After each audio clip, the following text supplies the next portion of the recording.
বিশ্বনবী দোয়া করতেন, আল্লাহুম্মা ইন্না নাউযু বিকা মিন আযাবিল কবর।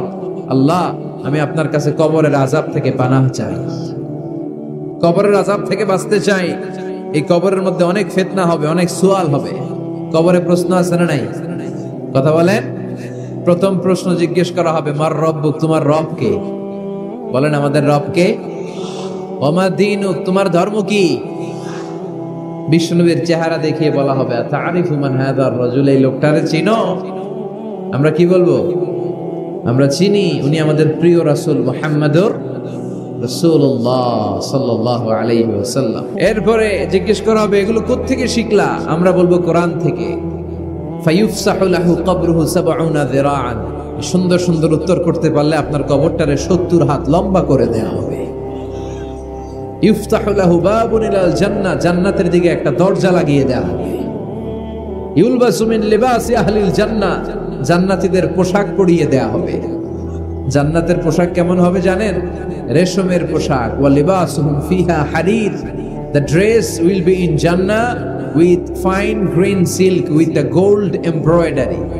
জান্নাতে যারা থাকবে তাদের পোশাক হবে পাতলা সবুজ রঙের রেশমের কাপড়ের পোশাক, যেটার মধ্যে গোল্ডের স্বর্ণের ডিজাইন করা এমব্রয়ডারি করা থাকবে।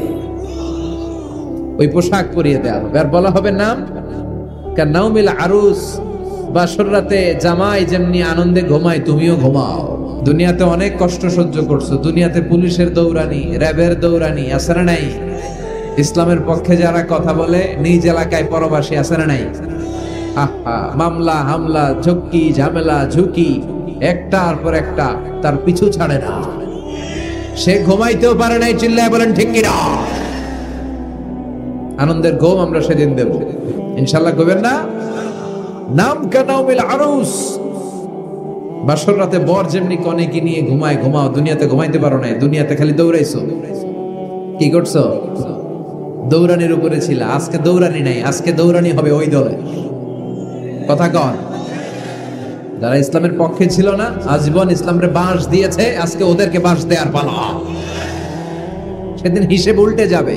এবার ওদেরকে প্রশ্ন করা হবে, তুই ক মার রব্বুক? কয় আমি জানি না। কি জানোস? কয় কিছুই জানি না। কি যে জানি না ওইটাও জানি না। দ্বিতীয় প্রশ্ন, ওয়ামা দীনুক, তোর ধর্মের নাম কি? কয় জানি না। ফেরেশতারা কয় আর প্রশ্ন বাকি একটা। তারপরে আঙ্গ খেলা শুরু। ওমান হাযার রাজুল, do you know this person? দেখো তো এই লোকটার চিনা চিনা লাগে কিনা। কয় না, চিনি না, আমি কিচ্ছু জানি না, আমি কিচ্ছু মনে করতে পারছি না। খালি আমি মদ খাইতাম আর চিয়ার্স করতাম, এটা মনে আছে। আমি ইসলামের বিরুদ্ধে দৌড়াতাম, ইসলামের পক্ষের শক্তির উপর হামলা চালাতাম, এগুলো মনে আছে। কোরআনের বিরুদ্ধে ছিলাম, ইসলামের বিরুদ্ধে ছিলাম, বিশ্বনবীর বিরুদ্ধে ছিলাম। বিশ্বনবীর বিরুদ্ধে আমি বিষোদাগার করতাম, ইসলামের বিরুদ্ধে আমি জনপ্রচারণা চালাতাম। আজীবন আমার জীবনটারে আমি কাটিয়েছি ইসলামের বিপক্ষে। সুদ, ঘুষ, দুর্নীতি, যৌতুক, মদ ছিল আমার নিত্য সঙ্গী। আমি কিচ্ছু মনে করতে পারছি না, আমার ধর্ম নাই, আমার কিছুই মনে নাই। ফেরেশতারা বলবে ঠিক আছে, এবার আঙ্গ খেলা শুরু। ফায়ুতরাকু বিমাতারিকা মিন হাদিদ, লোহার হাতুড়ি দিয়ে এবার ওর পিটানো শুরু হবে। পিটাতে পিটাতে ওর গায়ের গোশত আর মাসেলগুলো থেতলে ফেলা হবে। ইয়াকালু লিল আরদি ইলতাইমি, জমিনকে বলা হবে চাপ দাও। ফাতাখতালিফু আদলাউ, ওয়াল আয়াযু বিল্লাহ। কবরের এক পাশের মাটি আরেক পাশের মাটি এমন ভাবে চাপ দিবে, ডান পাশের পাঁজরের হাড় বাম দিকে ঢুকে যাবে, বাম দিকের হাড্ডি ডান পাশে এসে যাবে। ওর চিৎকারে পুরো কবরস্থানটা থারথার করে কাঁপবে। ওরে বাঁচানোর তখন কেউ থাকবে না। ওর ক্ষমতা, ওর দাপট, ওর হুঙ্কার, ওর অহংকার ওরে বাঁচাতে পারবে না। চিল্লায় বলেন ঠিক কিনা? হাত্তা সা, কিয়ামত পর্যন্ত, কিয়ামত পর্যন্ত এই দুর্বিষহ জীবন সময় তার কাটতেই থাকবে। আল্লাহ, কবরের এই আযাব থেকে তুমি আমাদেরকে বাঁচাও। সূরাতুল মুলক যারা নিয়মিত তেলাওয়াত করবে, আল্লাহর মেহেরবানিতে তাদের কবরে কোনো আযাব হবে না। বিষ্ণুই বললেন এখানেই শেষ নয়, আরো আছে। শাফাআত লি সাহিবিহা, এই সূরাটা কিয়ামতের দিন এই সূরা যে তেলাওয়াত করবে তার পক্ষে সুপারিশ করবে। কোরআন যদি আপনার বিপক্ষে আল্লাহর কাছে নালিশ করে, আপনার বাঁচার কোনো উপায় আছে? আপনার পীর সাহেব আপনারে বাঁচাইতে পারবে? চাইলে আপনার দলের নেতা কথা কন, কেউ বাঁচাইতে পারবে আপনারে? কোরআন যেমনি আপনার বিরুদ্ধে দাঁড়ালে আপনারে বাঁচাতে পারবে না, কোরআন তেমনি আপনার পক্ষে দাঁড়ালে আল্লাহ আপনারে ফেলে দিতে পারবে না। কোরআন আপনার পক্ষে থাকলে আল্লাহ আপনাকে দয়া করবেনই। বিশ্বনবী বলেছেন, ইকরাউল কুরআন ফাইন্নাহু ইয়াতি ইয়াউমাল কিয়ামাতি শাফিআন লিআসহাবি। কোরআন তেলাওয়াত করো, কেননা কোরআনের তেলাওয়াত এটা কিয়ামতের দিন তোমার জন্য সুপারিশ হয়ে দাঁড়াবে। এজন্য বিশ্বনবী বললেন, যে ব্যক্তি সূরাতুল মুলক নিয়মিত তেলাওয়াত করবে, এই সূরাটা কিয়ামতের দিন ওই তেলাওয়াতকারীর জন্য আল্লাহর কাছে সুপারিশ করবে। এখানেই শেষ নয়, বিশ্বনবী বললেন, খাসামাত আন সাহিবিহা, এই সূরা যে তেলাওয়াত করবে তার পক্ষে আল্লাহর সাথে এই সূরাটা দাঁড়িয়ে তার পক্ষ নিয়ে আল্লাহর সাথে তর্ক করবে, ঝগড়া করবে। আল্লাহ তুমি ওরে জান্নাত দিবা না কেন, ওরে মাফ করবা না কেন? তুমি না গফুর, তুমি না গফফার, তুমি না রহিম, তুমি না রহমান, তুমি মাফ করে দাও। ও মিয়া, সুপারিশ করতেছে কে? সূরাতুল মুলক। সুবহানাল্লাহ কইবেন না? কতক্ষণ এই তর্ক আল্লাহর সাথে সে চালাবে? হাত্তা আদখালাহুল্লাহুল জান্নাহ, যতক্ষণ না আল্লাহ তার জান্নাতে না ঢুকায়। এখানেই শেষ নয়, বিশ্বনবী বললেন, মান ক্বারাআ বিহা ফি লাইলাতিন ফাকাদ আকসারা ওয়া আতাবা, রাত্রি বেলায় যে এই সূরাটা তেলাওয়াত করবে পুরো রাতটাকে বরকতময় করে দিবে কে? এজন্য বিশ্বনবী বলেন, আমি চাই আমার সব উম্মত এই সূরাটা মুখস্থ করে নেক। আমার চাই আমার ছোট বড় আবাল বৃদ্ধ বনিতা সব উম্মতের হৃদয়ের মধ্যে এই সূরাটা গাঁথা থাক। এই সূরাটা পড়লে আল্লাহ আপনার দৃষ্টি শক্তিকে খুলে দিবে।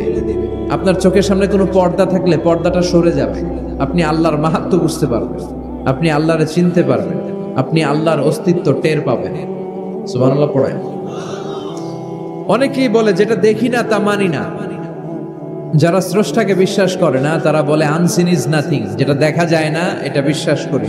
তুমি তোমার চোখ খোলো না একটু, you must find your God, তুমি তোমার আল্লাহরে খুঁজে পাবা। আপনি আকাশের দিকে তাকান, বাতাসের দিকে তাকান, জমিনের দিকে তাকান, আল্লাহরে খুঁজে পাবেন। সাইয়েদনা ইব্রাহিম তারার দিকে তাকালেন, বললেন মনে হয় এটাই আমার রব। পরে দেখে তারা নাই, কয় না না, আমার রব তো আমার ছেড়ে চলে যেতে পারে। সাইয়েদনা ইব্রাহিম চাঁদ দেখলেন, পূর্ণিমার চাঁদ দেখে ভাবলেন তাহলে এটা তো তারার চেয়েও বড়, মনে হয় এটা আমার রব। পরে দেখলেন চাঁদও নাই, সাইয়েদনা ইব্রাহিম কয় আমিও আপনার লগে নাই। এরপরে সূর্য উঠলো, গগন বিদারী সূর্য পুরো জমিনটারে আলোকিত করে ফেললো। উনি বললেন হাদা আকবার, সূর্য অনেক বড়, তাহলে এটা আমার রব। পরে বিকেল বেলা যখন সূর্য ডুবে যায়, সাইয়েদনা ইব্রাহিম কয় না, আমার রব তো আমার ছেড়ে কোথাও চলে যেতে পারে। তখন তিনি চিন্তা গবেষণার মধ্য দিয়ে মহাসত্যের খোঁজ পেলেন। সুবহানাল্লাহ পড়েন। মহাসত্য হচ্ছেন একজন, চিৎকার করে বলতে হবে তিনি কে? সে আল্লাহ বলে, গোলাম আমার অস্তিত্ব অনুভব করার জন্য তোমাকে ডজন ডজন বই পড়া লাগবে না, ডক্টরের ডিগ্রি লাগবে না, তুমি আমার সৃষ্টি করা এ বসুন্ধরার দিকে তাকাও, এই গাছপালা নেয়ামত রাজির দিকে নজর বুলিয়ে তাকাও। তুমি সাগর দেখো, তুমি পাহাড় দেখো, তুমি ঝর্ণা দেখো, ঝর্ণার কলকলো আওয়াজের ভেতরে আমি আল্লাহরে খুঁজে পাবো। আহা, ঝর্ণার সামনে দাঁড়ালে বোঝাই যায় একজন এটাকে নিয়ন্ত্রণ করছে, একজন আছে, একজন থাকা লাগবে, একজন থাকা চাই যাকে ছাড়া মহাবিশ্ব এত সুন্দরভাবে চলতে পারে না। সাগরের দিকে তাকান। কক্সবাজারে গেছেন আপনারা?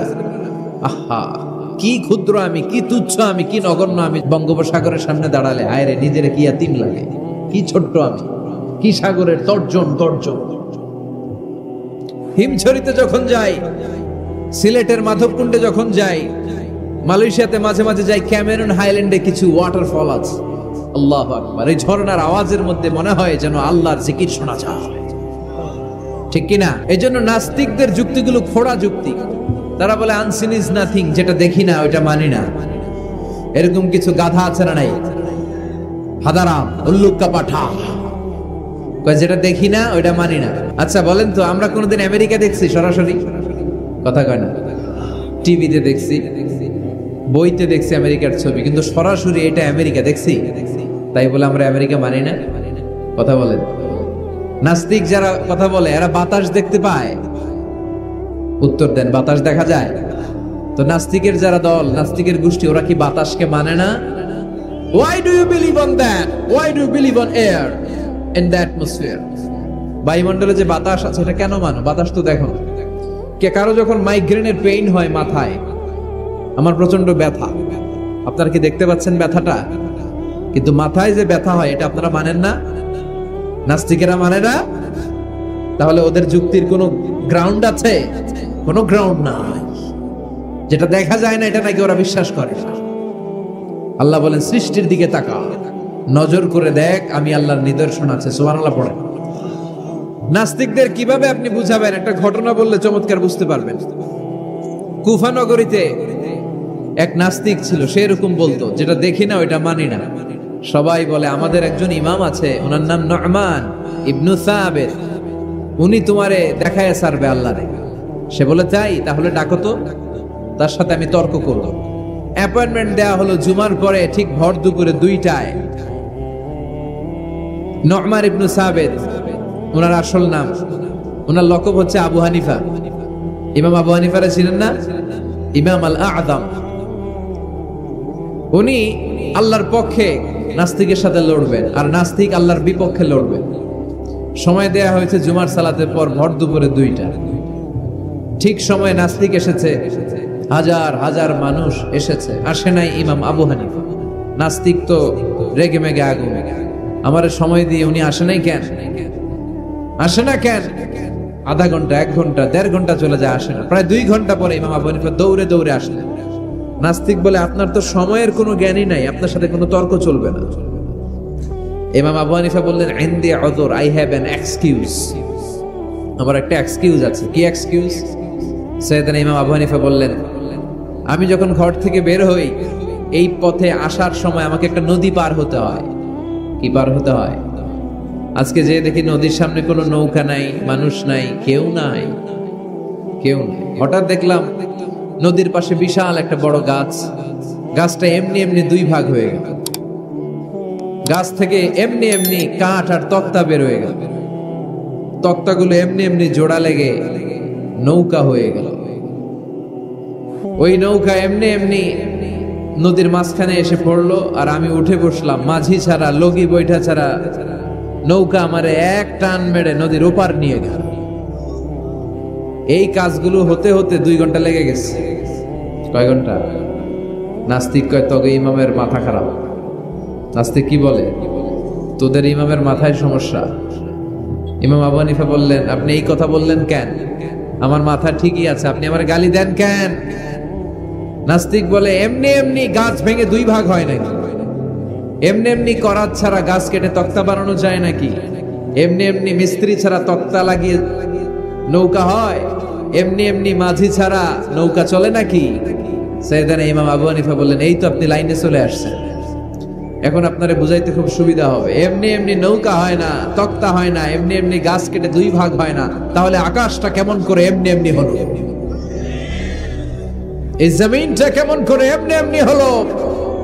দ্বিপ্রহরের জলজলের সূর্যটা কেমন করে প্রতিদিন দিনক্ষণ টাইম ঠিক করে সকালে পূর্ব দিক থেকে উঠে পশ্চিম দিকে ডুবে যায়? কেমন করে আকাশ থেকে বৃষ্টি নামে এমনি এমনি? কেউ যদি এটা না করে এমনি এমনি কেমন করে পৃথিবী সৃষ্টি হয়? নাস্তিকের ঘুমন্ত বিবেক এবার জাগ্রত হয়েছে, এবার সে চোখ মেলে তাকিয়েছে। সেজন্য এই পৃথিবীতে এখন নতুন এসেছে, সে নতুন করে আবার পৃথিবী দেখতে লাগলো। তাই তো? সুবহানাল্লাহ কইবেন না? তাই তো? এমনি এমনি তো কিছু হতে পারে না। There should be someone who is controlling everything. একজনকে থাকাই লাগবে যিনি মহাবিশ্ব নিয়ন্ত্রণ করছে। চিল্লায় বলেন, তিনি কে? নাস্তিক অবাক, তাই তো, আসলেই তো আমি একটা বোকা, আসলে আমি হাদারাম, আমি তো এইভাবে কখনো ভাবি নাই। ও ইমাম, আপনাকে শুকরিয়া, আপনার হাত দেন, আপনার হাতে চুমু খাই, আপনার হাতে হাত রেখে আমি শাহাদা বাক্য পাঠ করতে চাই, আপনি আমারে পড়িয়ে দেন লা ইলাহা ইল্লাল্লাহ মুহাম্মাদুর রাসূলুল্লাহ। কালিমা পড়ে মুসলমান হয়ে গেলেন। আল্লাহু আকবার। এজন্য নাস্তিকদের সাথে ওয়াজাদিলহুম বিল্লাতি হিয়া আহসান, হিকমতের সাথে কথা বলতে হবে। প্রজ্ঞার সাথে যদি আপনি একটা ভ্যালিড গ্রাউন্ড উপস্থাপন করতে পারেন, নাস্তিকরা আপনার সামনে দাঁড়াতে পারবে না। চিল্লায় বলেন ঠিক কিনা? এই নাস্তিকদের জন্য অনেক দিক নির্দেশনা, ডোজ, মেডিসিন আল্লাহ সূরার ভেতরে দিয়েছেন। তাবারাকাল্লাযী বিয়াদিহিল মুলকু ওয়া হুয়া আলা কুল্লি শাইইন কাদির। সুবহান সেই সত্তা যার হাতে ক্ষমতা আর তিনি সব বিষয়ের উপরে ক্ষমতাবান। পড়েন সুবহানাল্লাহ। তাবারাকাল্লাযী, সুমহান সেই সত্তা, বিয়াদিহিল মুলকু, যার হাতে সব ক্ষমতা, ওয়া হুয়া, আর তিনি আলা কুল্লি শাইইন কাদির, সব বিষয়ে ক্ষমতাবান। তিনি কে? বিয়াদিহিল মুলকু, তার হাতে ক্ষমতা। চিল্লায় বলেন তো কার হাতে? নাকি আপনাদের হাতে? মাননীয় প্রধানমন্ত্রীর হাতে? আস্তে আস্তে যাও, তুমি তো পুরো মাইক নাড়ায় ফেলতেছো। ক্ষমতা কার হাতে? নাকি প্রধানমন্ত্রীর হাতে? র্যাবের প্রধানের হাতে? পুলিশ প্রধান ডোনাল্ড ট্রাম্পের হাতে? ভ্লাদিমির পুতিনের হাতে? নরেন্দ্র মোদীর হাতে? কার হাতে? জোরে বলেন। বিশ্বাস হয়? কিন্তু আমরা কিন্তু প্রায়শই বলি সকল ক্ষমতার উৎস জনগণ। এভাবে রাষ্ট্রীয়ভাবে কিছু কুফরি আমাদেরকে শিক্ষা দেওয়া হয়, চিল্লা এখন ঠিক কিনা? এটা রাষ্ট্রীয় কুফরি। সকল ক্ষমতার উৎস জনগণ নয়, সকল ক্ষমতার উৎস একজন। চিল্লায় বলেন তিনি কে? আপনি নিজের একটু নিজের জিজ্ঞেস করেন তো যে আপনার ক্যাপাসিটি কতটুকু? আমার ক্যাপাসিটি আসলে কতটুকু? আমি আসলে কদ্দূর করতে পারি? কদ্দূর ক্ষমতা আমার আছে? একটু জিজ্ঞেস করে দেখেন। ডায়রিয়া যাদের হয়, 5 বার 7 বার 10 বার যদি টয়লেটে যাওয়া লাগে, ওর চেহারার দিকে আর তাকানো যায়? নিজেকে দিয়ে ভাবেন, যেদিন আপনার পেট মোচড় দিয়ে ডায়রিয়া হয়েছে, 7 বার 8 বার ইমোটিল ট্যাবলেট খাওয়ার পরে, স্যালাইন খাওয়ার পরে ভালো হচ্ছে না, 10 বার 12 বার যেতে যেতে চেহারাটা সাদা হয়ে যাচ্ছে, গায়ে কোনো শক্তি নাই, এরপরে 3-4 জন কাঁধে করে টয়লেটে ঢুকায়, আছে না নাই? 10 বার 12 বার টয়লেটে গেলে আর কোনো শক্তি নাই, তখন ভয় লাগে, মনে হয় যে আমি আসলেই মরে যাবো, সবার কাছে বিদায় নেয়, আমারে মাফ করে দাও, আমি হয়তো বাঁচবো না। কত লিমিটেড পাওয়ার আমাদের, কত দুর্বল। 5 বার টয়লেটে গেলে চেহারার দিকে তাকানো যায় না, চেহারা বেশকি মেরে থাকে এমনি। সে নাকি ক্ষমতার মালিক। আল্লাহ বলেন ওয়া খুলিকাল ইনসানু দাঈফা, তোদেরকে আমি দুর্বল করে বানিয়েছি। শুধু আমরাই দুর্বল না, আমি দুর্বল, আমার বাপ দুর্বল, আমার দাদা দুর্বল, আমার 14 গোষ্ঠী দুর্বল। আমরা দুর্বলের ঘরের দুর্বল। সবল হচ্ছে একজন, তিনি কে? এজন্য সকল ক্ষমতার উৎস কোন দৃষ্টিতে, কোন যুক্তিতেই টিকে না যে সকল ক্ষমতার উৎস নাকি মানুষ। এই কথাটা যুক্তির আলোকে টিকে? সকল ক্ষমতার উৎস কে? কি ক্ষমতা আছে আমাদের? কোনো ক্ষমতাই নাই। কি দুর্বল আমরা। মশা কামড়াইলে মশারে ধরতে পারি না, মারতে পারি না, দৌড়। মশা ওইরা কই চলে যায় খুঁজেও পাই না। কুত্তা এম করে কামড়াইলে আমরা কুত্তারে কামড়াইতেও পারি না। কথা বলেন। অসহায় হয়ে তাকিয়ে থাকি। কি দুর্বল আমরা, কি দুর্বল। কোনো ক্ষমতা নাই। তুফান, ঝড়, জলোচ্ছ্বাস, ভূমিকম্প হলে টের পাওয়া যায় আমরা কত দুর্বল। বাগেরহাটে মনে ভূমিকম্প হয় না? হয়। মাঝে মাঝে মাঝরাতে 3টায় 4টায় ভূমিকম্প হয় না? লোকজন দৌড়, কেউ লুঙ্গি সহ দৌড়, কেউ লুঙ্গি থুইয়া দৌড়, কারণ আগে জান বাঁচাতে হবে, এটা ফরজ। কি বিপদে আমরা পড়ে যাই। দৌড়। দুধের বাচ্চাটা পড়ে থাকে, ওরে কোলে নিয়ে দৌড় দিব, নাকি স্ত্রীকে ডাকবো, নাকি ভাড়াটিয়াদেরকে উঠাবো, নাকি ছাদ থেকে নিজেই লাফ দেব? কি অসহায়, কি দুর্বল।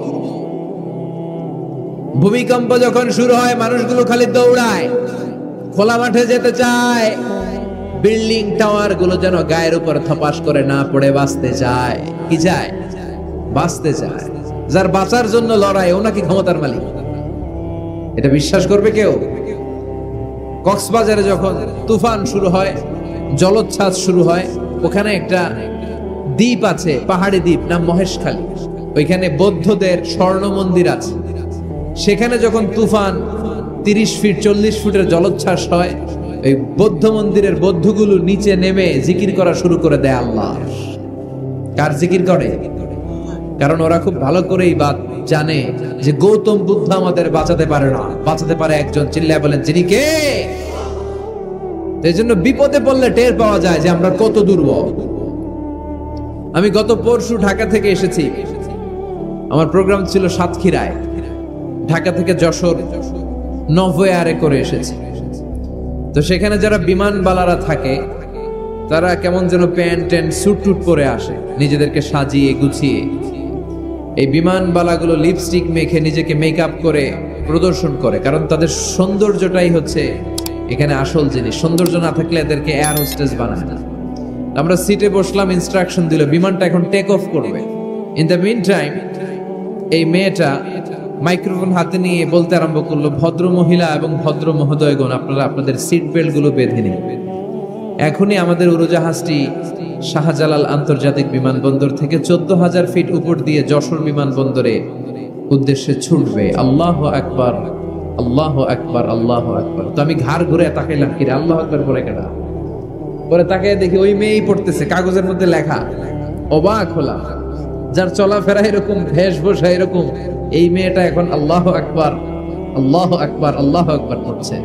আর পড়ছে শুদ্ধ অশুদ্ধ মিলিয়ে, সুবহানাল্লাযী সাখখারা লানা হাযা ওয়া মা কুন্না লাহু মুকরিনিন। আমি মিলাতে পারলাম না যে আল্লাহু আকবার পড়ে কেন।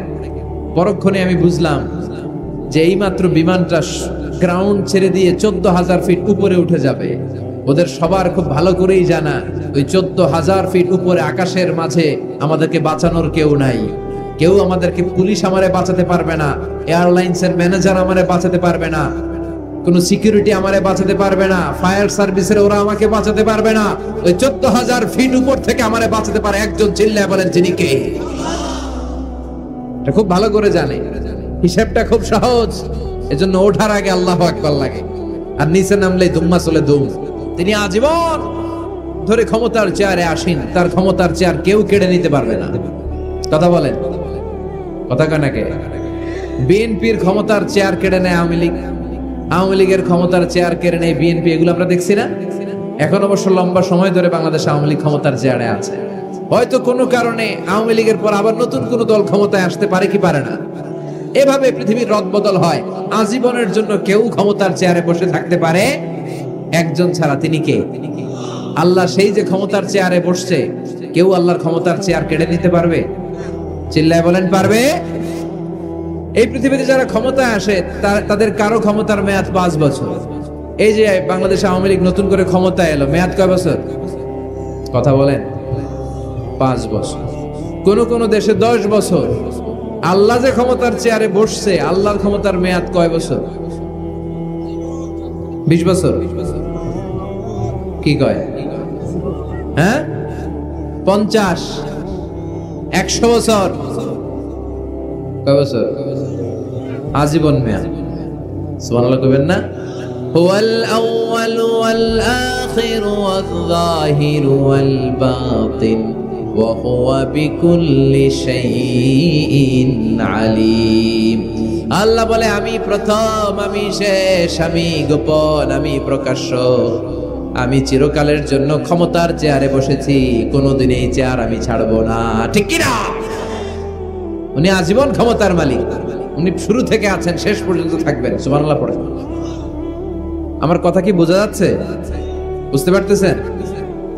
পৃথিবীর অনেক দেশে আবার ডেমোক্রেটিক সিস্টেমে ভোটে জিতে ক্ষমতায় আসতে হয়। যেমন আমাদের দেশ ডেমোক্রেটিক কান্ট্রি, ভোট যার বেশি ক্ষমতা তার বেশি, ভোট পেয়ে ক্ষমতায় আসে। তো আল্লাহ তো ভোটে জিতে মনে হয় ক্ষমতায় আসছিল না, ভোট ছাড়া আসছে, কারচুপি করে আসছে আল্লাহ। হ্যাঁ, অনেক দেশে রাজতন্ত্র, মোনার্কি সিস্টেম, রাজার পোলা রাজা। আল্লাহর বাবা ছিল রাজা, এজন্য আল্লাহও রাজা। আল্লাহ বলে না, ভোটে জিতে আমার ক্ষমতার চেয়ারে বসা লাগে নাই।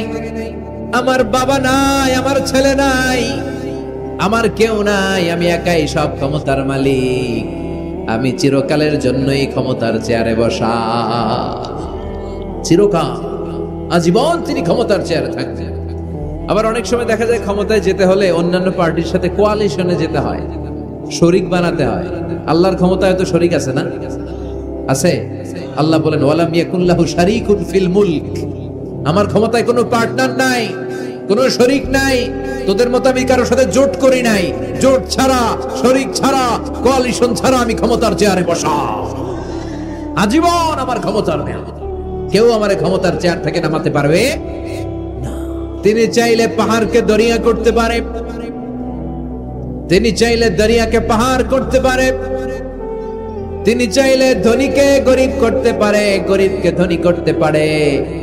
তিনি চাইলে সম্মানিতরে অপমানিত করতে পারে, আবার চাইলে অপমানিতরে সম্মানিত করতে পারে। তিনি কে? ফাআলুল লিমা ইউরিদ। তিনি যা ইচ্ছা তাই করতে পারেন। তার কাছ থেকে জবাবদিহিতা করার কেউ নাই, তিনি সবার কাছে জবাবদিহি চায়। চিল্লায় এখন ঠিক কিনা?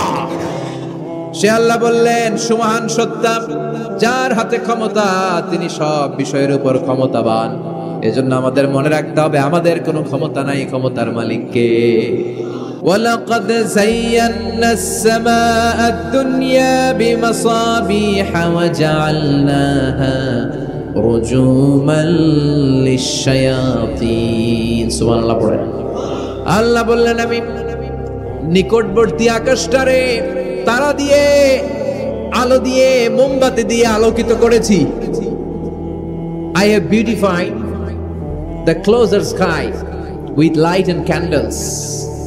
আমি তারা দিয়ে নিচের আকাশটাকে সুশোভিত করেছি। তারা দিয়ে আমাদের আকাশটারে, মহাশূন্যটারে সুশোভিত করেছে কে? তারা চিনেন? চিনেন না? খালি আকাশের দিকে রাতে তাকালে কি দেখা যায়? তারা। রাতের বেলা তারার বেলা। এখন তো লাইটিং ফাইটিং এর যুগ, তারা চেনা যায় না। আগের লোকেরা তারা না দেখে কিছু করতে পারতো না। আগের মুরব্বীরা তারা দেখলেই বুঝতো কয়টা বাজে, ঘড়ি লাগতো না। আগের নাবিকেরা তারা দেখে তারা রাত কয়টা বাজে নির্ধারণ করে ফেলতো। সুবহানাল্লাহ পড়েন। কত ধরনের তারা আছে। শুক তারা নাম শুনছেন? ধ্রুব তারা শুনেছেন? সপ্তর্ষি মণ্ডল একটা আছে, অনেকে তারা চিনে না। কোটি কোটি কোটি কোটি 7টা তারা একসাথে দেখবেন, এটার বলে সপ্তর্ষি মণ্ডল। আল্লাহ বলে, এই তারা দিয়ে আমি আকাশটারে সুশোভিত করেছি। এই তারাগুলো কিন্তু প্রথম আকাশে না, এই তারাগুলো প্রথম আকাশের মহাশূন্যে অবস্থিত। আমরা খালি চোখে যা দেখি এটা আকাশ নয়, এটা মহাশূন্য। এটা কি? বাগেরহাটের ভাইরা উত্তর করেন, এটা কি? এই মহাশূন্যের অনেক অনেক অনেক অনেক অনেক উপরে আকাশ। ওই আকাশ যে কত উপরে এটা নাসার বিজ্ঞানীরাও জানে না। শুরুতে আমরা দেখতে পাই প্রথম আকাশের মহাশূন্য, এর অনেক উপরে প্রথম আকাশ। তারপরে শুরু হয় দ্বিতীয় আকাশের মহাশূন্য, তার অনেক উপরে দ্বিতীয় আকাশ। তারপরে তৃতীয় আকাশের মহাশূন্য, তারপরে তৃতীয় আকাশ। এভাবে একটার চেয়ে আরেকটা বড়, একটার চেয়ে আরেকটা বড়।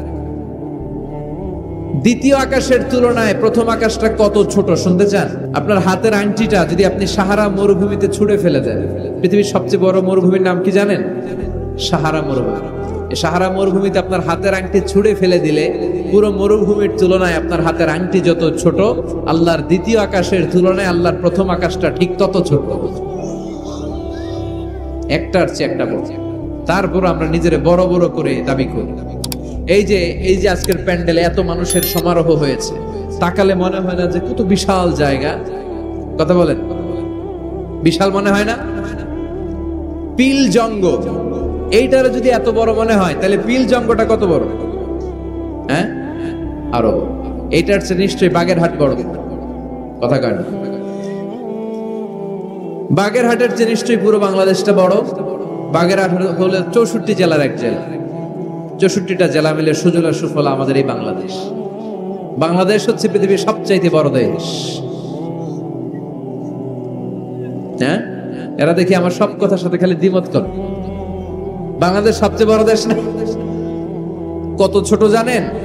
মানচিত্রে বাংলাদেশ লেখার জায়গাটাও আমরা পাই না। বাংলাদেশ এটা লিখতে গেলে BAN পরে ইন্ডিয়ার উপরে,